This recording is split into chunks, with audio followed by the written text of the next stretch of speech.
సినీ నటి శ్రీమతి సంగీత గారి ప్రారంభించారు. ఐవీఎఫ్ చికిత్సలో 25% భారీ discount, free doctor consultation, free ultrasound scan. 49 అంటే సంతానం, 49 అంటే సంతోషం. ఏపీ డిప్యూటీ సీఎం జనసేన అధినేత పవన్ కళ్యాణ్ ప్రస్తుతం కాకినాడ జిల్లా పర్యటనలో ఉన్నారు.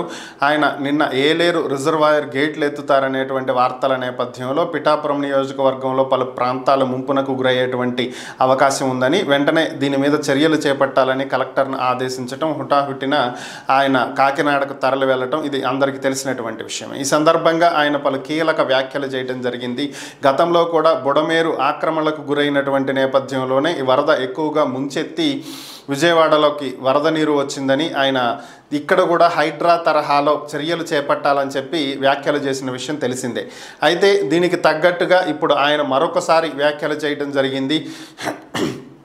బుడమేరులోనే కాదు, ఏపీలో చాలా ప్రాంతాల్లో ఇలాంటి ఆక్రమణలు ఉన్నాయని, హైడ్రా తరహాలో చర్యలు తీసుకోవాలి, కానీ ముందుగా అక్కడ స్థలాలు కొన్నటువంటి వారు ఎవరు, పేదవారు ఎవరైనా కొన్నారా, మధ్యతరగతి వాళ్ళు కొన్నారా, వాళ్ళ పరిస్థితి ఏంటి, సో వాళ్ళు తెలిసి కొన్నారా తెలియక కొన్నారా, ఇవి ఆక్రమణలకు గురవిని అనేది తెలియకుండా కొని ఉంటే ఈ కూల్చివేతల వల్ల వాళ్ళు భారీగా నష్టపోయేటువంటి అవకాశం ఉంటుందని, కాబట్టి అలాంటి వారికి ప్రత్యామ్నాయం చూపించి వేరొక చోట వారికి ఇళ్ల స్థలాలు లేదా ఇళ్ళు ఇప్పించి ఆ తర్వాత కూల్చివేతలకు దిగాలని, ప్రత్యామ్నాయ ఏర్పాట్లు చూపించకుండా చర్యలు చేపడితే నష్టపోయేది ప్రజలే అని చెప్పి ఆయన వ్యాఖ్యానించడం జరిగింది. అలాగే కొల్లేరు ఆక్రమణల మీద కూడా చర్యలు చేపట్టాలని, హైడ్రా తరహాలో వ్యవస్థ రావాలని, అయితే అది పేదలకు అన్యాయం చేసే విధంగా మాత్రం ఉండకూడదు అని చెప్పి ఆయన వ్యాఖ్యానించడం జరిగింది.